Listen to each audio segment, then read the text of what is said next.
watching GVTV News. Thanks, Gloria, and I'm Randy Hansen. In today's world news headlines, global climate talks begin in Doha. And a study says emission targets won't halt planet's warming.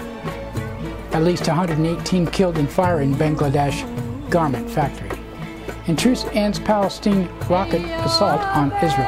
Palestine total at 170. Both sides agree to halt attacks Israel fires on Palestinians near border. And up to 34 Palestinian children killed in Gaza, UN warns of deep trauma. An Israeli prime minister says more severe attacks on Gaza possible. An Israeli defense minister, Barak, to step down. And a report says Gaza assault Israel's practice run for Iran. And Hamas leader affirms acceptance of 67 borders. And another report, U.S. seeks to keep 10,000 troops in Afghanistan. And Egyptian protest new powers of Morsi. And activists say 10 children killed in Syrian government cluster bombing. And M23 rebels given deadline to withdraw from DRC areas. And U.S. warns protests could break apart Bahrain topple regime. And workers supporters stage protests at Walmart stores nationwide. And a report says Obama administration pushed drone rules for potential successor. And civil rights activist Lawrence Guyot dies at 73. GVTV News is broadcast on Grass Valley Television, a division of Rural Counties Television Network, whose focus is on community involvement, and we also air on NCTV. But before these stories, GVTV News would like to thank one of our underwriters who supports your only visual video news media in Nevada County. That's right, it's us, GVTV News.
In today's first world news story, delegates from around the world are gathering in Qatar today for an annual round of global climate talks.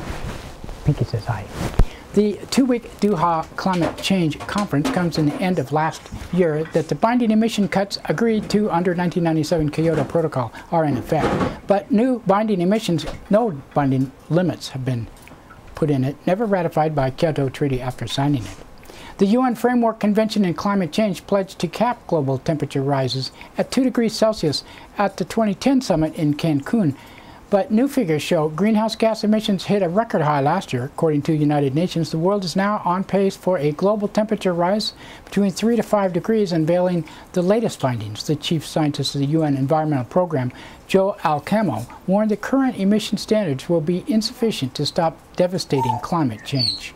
He said over 45 scientists from around the world came to the conclusion that by 2020, if we just compiled with current pledges that the country have made to reduce emissions, global emissions will not be low enough to be on track to meet the 2-degree climate target. So, in other words, we cannot wait until 2020 to have stringent reductions.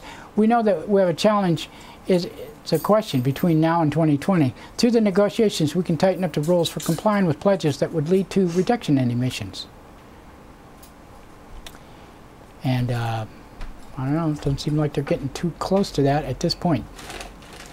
At least 118 people have been killed and many injured in a massive fire at a garment district in Bangladesh. The victims are reportedly working overtime making clothes for major U.S. retailers, including Walmart and Sears, when the fire tore through their workplace on Saturday. The Tazreen fashion factory lacked fire escapes in its top floor, leaving many of the workers unable to escape. A second fire was broken out in a different Bangladesh factory earlier, yesterday, with 8 injuries reported there so far. There's 120, I think, on that first one. Israeli assault on Gaza Strip ended in ceasefire last week with the final toll standing around 170 Palestinians killed, more than 700 wounded. Meanwhile, 4 Israeli civilians, 2 Israeli soldiers were killed, along with dozens of others wounded in Palestinian attacks. At the news conference, that Hamas government spokesperson Tahir al-Nono said an initial estimate of the damage to Gaza from 8 days of bombing stood at more than $1.2 billion. He said, "Our first estimation of damage caused due to the aggression is 200 residential buildings were destroyed, 8,000 other dwellings were damaged. There were losses of around $1.25 billion, $545 million in direct losses, $700 million in indirect losses." Under a deal brokered by Egypt, Israel agreed to temporarily halt attacks on Gaza, including the assassination of militant leaders, while Hamas and other Palestinian factions agreed to stop rocket firing at Israel. Israel also committed to a limit easing of restrictions on Gaza, including an open of border crossings, more freedom of movement for people and goods, and access to Palestinian fishers off the Gaza coast. Ceasefire prompted scenes of wide celebration in Gaza, with thousands of people flooding the streets after Israeli attacks stopped Wednesday night. The jubilation was short-lived, however, as Israeli forces continued to fire on Gaza on the following days, killing 1 civilian and wounding several others who had walked into the buffer zone along Gaza's border with Israel. The slain victim had been trying to place a Hamas flag on the border wall. Palestinian medical officials say the death toll of around 170 Gaza included between 24 and 34 children. In a statement, UN Committee on the Rights of the Child warned the conflict has had a devastating and lasting impact on children, with deep trauma and other psychological effects on children on both sides of the border. At least 1 Gaza school was completely destroyed by Israeli shelling. 1 young Palestinian boy reported witnessing his brother's decapitation when metal from an Israeli bombing tore off the victim's head as he slept. Diane Araki said, "I was seeing children who have injuries by the conflict, to children in ventilators, children bruised, their bruised bodies, and they were very much suffering." Israeli Prime Minister Benjamin Netanyahu confirmed a ceasefire, but specifically mentioning it had come at the prodding of the United States. But speaking at the news conference, Netanyahu warned that Israel is prepared to launch what he calls a more severe assault. And what he said was, "I know there are citizens expecting a more severe military action, and perhaps we shall need to do so, but at this time the right thing for the state of Israel is to use this opportunity to achieve a long-lasting ceasefire." In aftermath of the Gaza assault, Israeli Defense Minister Ehud Barak has announced he is planning to retire from political life in the coming months. Barak served as Israel's prime minister from 1999 to 2001, radically expanding settlement constructions in the occupied territories, while engaging in peace talks that ultimately collapsed at Camp David. He returned to the government as Israel's defense minister in 2007, presiding over the Operation Cast Lead attack on Gaza that killed more than 1,300 Palestinians at the end of 2008, nearly 4 years before the most recent Israeli defense. Following a ceasefire, reports have emerged bolstering speculation that Israel launched the assault as means to prepare for a potential future attack on Iran. Citing unnamed Americans and Israeli officials, the New York Times reports the Gaza assault rocket attacks it provoked were something of a practice run for any future armed confrontation with Iran, featuring improved rockets that can reach Jerusalem and new anti-missile systems to counter them. At the United Nations, Palestinian ambassador Riyad Mansour denounced Israel for using the Gaza assault as what he called an experiment. He said the Palestinian people should not be the experiment for the Israeli forces to try to kill hundreds and to wound thousands of Palestinians at their will. We have put an end to options of war and opened the gate of options of peace, ending occupation and the independence of our state. Well, the rockets going into Israel have triggered this whole episode. The two main Palestinian factions, Fatah and Hamas, meanwhile, have expressed an increased willingness to attempt unity agreement after years of rivalry. Palestinian Authority President Mahmoud Abbas says it will pursue reconciliation talks right after his attempt to gain recognition of Palestine as an observer state of the United Nations later this week. In an interview with CNN, Hamas political leader Khalid Mashal reaffirmed his acceptance of Palestinian state within the 1967 borders, but rejecting the long-standing U.S.-Israeli demand that Palestinians also recognize Israel's right to exist. He said, "I accept the state in 1967 borders. How can I accept Israel? They have occupied my land, the Palestinians today, and in the past, and Hamas have agreed about a program that accepts the 67 borders, but the Israeli don't accept, so it is all about up to the Israelis, and the international community is failing to do us justice. Well, it seems like they could have shared the area. Obama administration is reportedly hoping to keep some 10,000 troops in Afghanistan after the formal end of the combat operations in 2014. White House has long billed a 2014 deadline as the end of the Afghan war, but it's quietly prepared plans for residual troop presence to train Afghan forces and conduct so-called counterterrorism operations.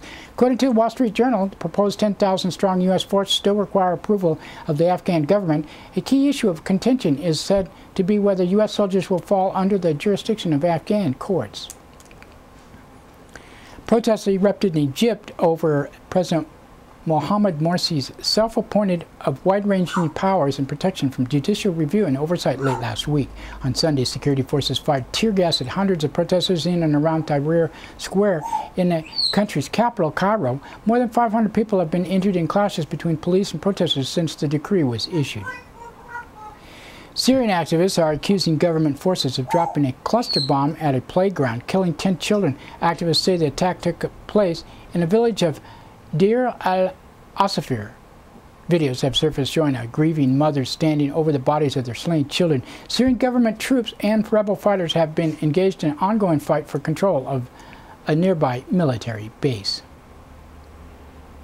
And rebels in the Democratic Republic of Congo are facing a deadline to withdraw from the country's largest eastern city, Goma, after seizing it last week. Conflict between the DRC and government and M23 rebels from Rwanda was forcing the displacement of thousands of surrounding residents. A regional summit of African countries was given the M23 until later the other day to withdraw from all of the seized territories in the eastern DRC, but the rebels have balked so far. The United Nations spokesperson for the High Commissioner of Human Rights warned the violence continues to prevent access to civilians in need.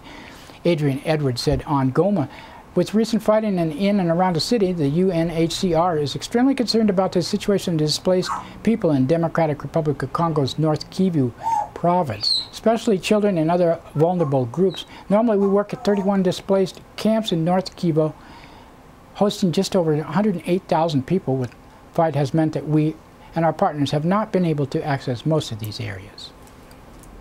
The Obama administration is quietly warning that Bahrain's ongoing international unrest could lead to overthrow of the ruling Sunni monarchy. Protests have continued in Bahrain for nearly 2 years, despite a U.S.-backed crackdown that has seen the use of military force from neighboring Gulf regimes, the jailing and beating of opposition activists, and a recent ban of all public demonstrations. In a brief to the reporters last week, two State Department officials warned that Bahrain could break apart if the protests continue, an outcome they would be beneficial to Iran, which is detrimental to the enormous U.S. security interests in Bahrain, which hosts the U.S. Navy Fifth Fleet.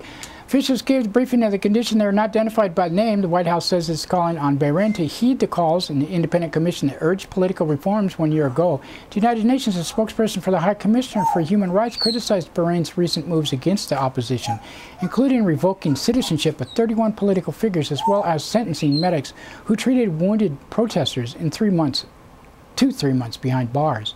Rupert Colville said the High Commissioner urges the government to reconsider the decision, which stands in clear violation of Article 15 of the Universal Declaration of Human Rights, which states everyone has the right to a nationality and no one shall be arbitrarily deprived of his nationality. The High Commissioner is also concerned by the sentencing of 23 medical professionals on the 21st of November and reiterates her call on authorities to release all individuals who have been detained or sentenced simply for exercising their rights to demonstrate peacefully. The United Nations says it will send a fact-finding mission to assess human rights conditions in Bahrain early next month. Historic protests struck retail giant Walmart nationwide on Black Friday, the day after Thanksgiving, the busiest shopping day of the year. Walmart workers and their supporters demonstrated at around 1,000 stores in 100 cities across the United States, demanding improvements to wages and working conditions. Protests were organized in part by Our Walmart, an organization led by Walmart workers and backed by the United Food and Commercial Workers International Union. The Obama administration has reportedly accelerated an effort to codify its set of standards for waging drone attacks overseas. New York Times reports the White House rushed to cobble together a framework for the drone strikes to pass on should President Obama have lost his bid for re-election. The Standards are said to now have a lower priority amongst White House officials, with Obama having won a second term. According to the New York Times, the United States has killed some 2,500 people in more than 300 drone strikes since President Obama took office. The veteran civil rights activist Lawrence Guyot has died at the age of 73. Guyot began his activism as an anti-racism organizer with the Student Nonviolent Coordinating Committee in Mississippi during the 60s, spearheading African-American voter registration and nearly losing his life in one of the several brutal beatings he suffered while in jail. And that's it for World News today. Now another thanks to one of our underwriters who supports your only visual video news media in Nevada County. You guessed it, it's us. GVTV News.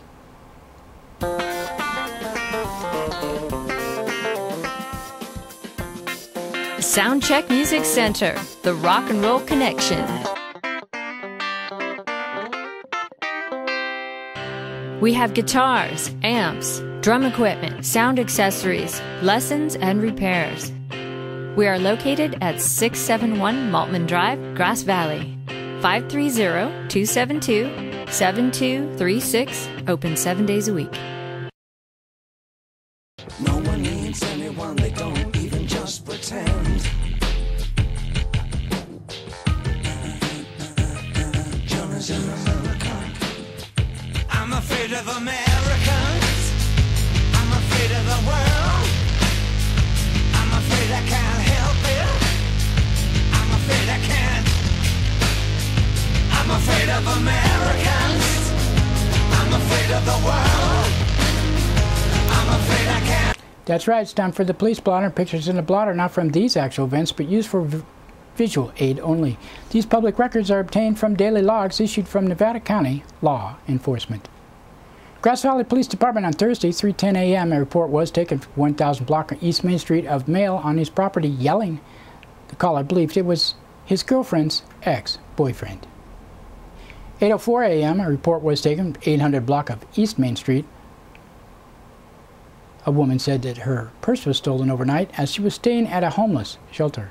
10:28 a.m. a report was taken 300 block of Columbia Avenue of vandalism to his vehicle. And 3:15 p.m. a report was taken South Church Street. 1999 GMC Suburban was stolen. The vehicle was last seen Wednesday evening. 4:38 p.m. a report was taken Dorsey Drive of a geyser of water coming from the street. In Nevada County Sheriff's Office. 7:54 a.m. report was taken 11,000 block of State Route 174 of a vehicle that was broken into overnight. At 9:20 a.m. a report was taken 15,000 block of Johnson Place of a security camera taken from a business overnight. 10:36 a.m. a report was taken 10,000 block of School Street of theft of a motorized scooter. A man reportedly sold it to another man who did not pay for it, but nonetheless was trying to sell it. 7:08 p.m. a report was taken 21,000 block of Riding Horse Road of a male subject who had apparently been drinking, was in the yard with multiple scratches and possible head injury. At 9:45 p.m. a report was taken 11,000 block of Brunswick Road that a man was struck in the face and the man who hit him was headed for Colfax in a white van. And 10:41 p.m. a report was taken 21,000 block of Riding Horse Road of a man and his roommate was causing problems, strutting around aggressively, calling people names and pushing his chest out. 11:08 p.m. a report was taken McCourtney Road of hearing 6 gunshots followed by screaming.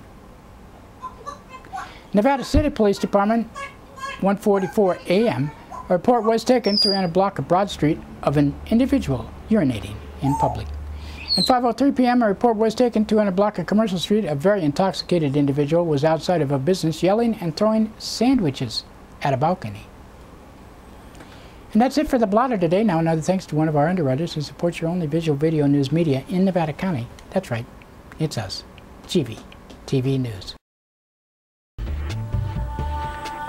Christopher's Old World Deli and Catering Company has brought its delicious food and service downtown Grass Valley. Like desserts? They got 'em. You like international style lunches? They got 'em. Christopher's Deli and Catering for parties, get-togethers, weddings, or whatever. Open 7 days a week.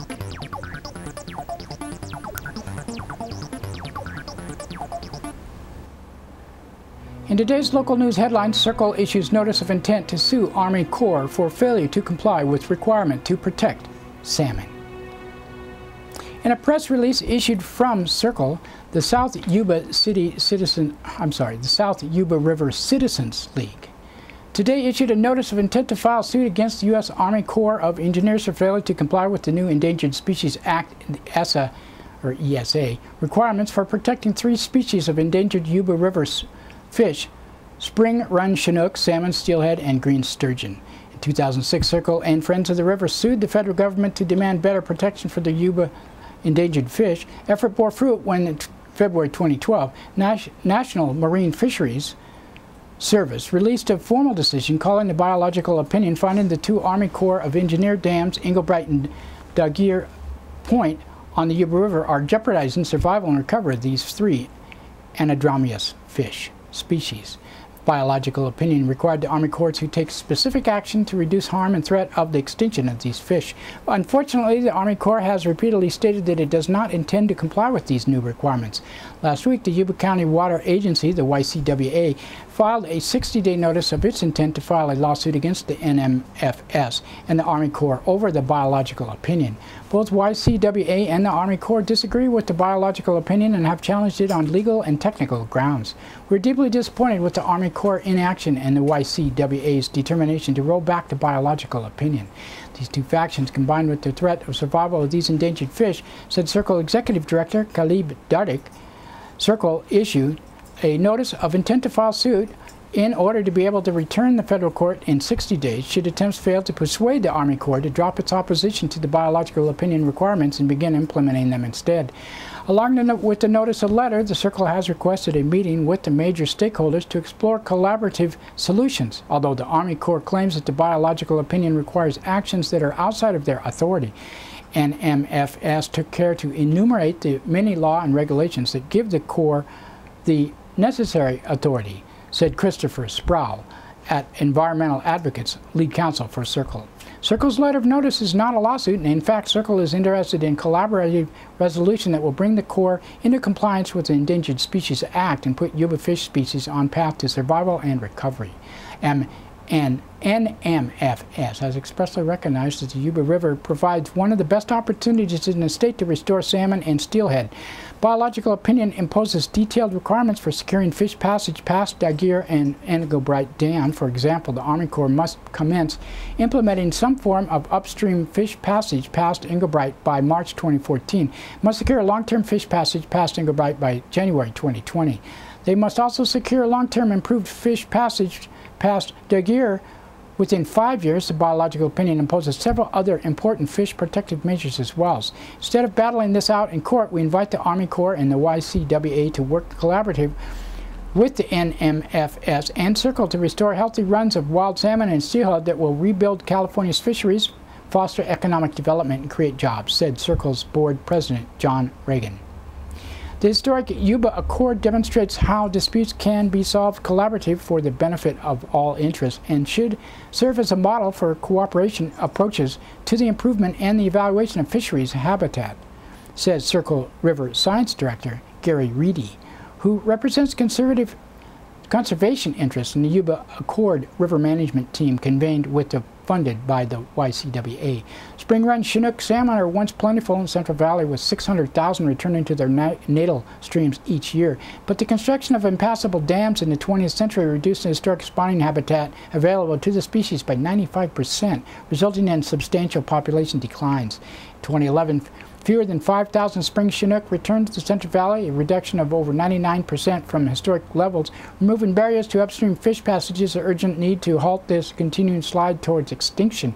Biological opinion finds the Army Corps Daguerre Point and Engelbright dams have contributed to the population declines for the 3 species, due mainly to the fact that dams block the fish from migrating upstream to adequate spawning habitat. Forced to spawn in limited habitat below Engelbright Dam, salmon currently suffer from competition for scarce spawning space, disruption of gravel spawning nests, and interbreeding with hatchery strays and other runs. This is diminishing their genetic vigor, resulting in weaker fish stocks. Daguerre Point Dam is a complete barrier to the upstream migration of green sturgeon.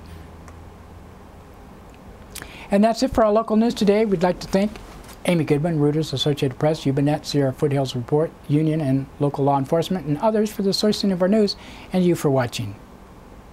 And remember, we are the only visual video news media in Nevada County. We are free for you to watch 7 days a week, and we are on the internet and on TV. If you have local stories and would like to have them aired in our news, please email us and limit your stories to 750 words. And if you have pictures, please include them in the email to grassvalleytelevision@gmail.com. Please include some type of contact information for verification of facts. You can watch this broadcast Comcast Cable, NCTV Channel 11, Nevada County, 8 a.m., 3 p.m., 7:30 p.m., Monday through Friday, 10:30 a.m. Saturday, and 8 p.m. Sunday. Suddenly, Channel 16 in Truckee and Alta Sierra. We also are streamed on internet, NCTV's digital media website at nevadacountytv.org and gvtv.org, our site. And don't forget Grass Valley Television that plays 24/7 on the net, other content, grassvalleytelevision.com. We post to Facebook, YouTube, blip.tv, and other sites, and have RSS feed and video podcasts on iTunes. You can like us on Facebook if you want. And Grass Valley Television also videotapes local events around Nevada County. If you have a need for video, you can contact us for more information. Grass Valley Television, gmail.com, 362-8889. That's a 530 area code. The show produced by Grass Valley Television of Rural County Television's network. We hope you will keep tuned to our new season, as we are going to spice up the news in the future.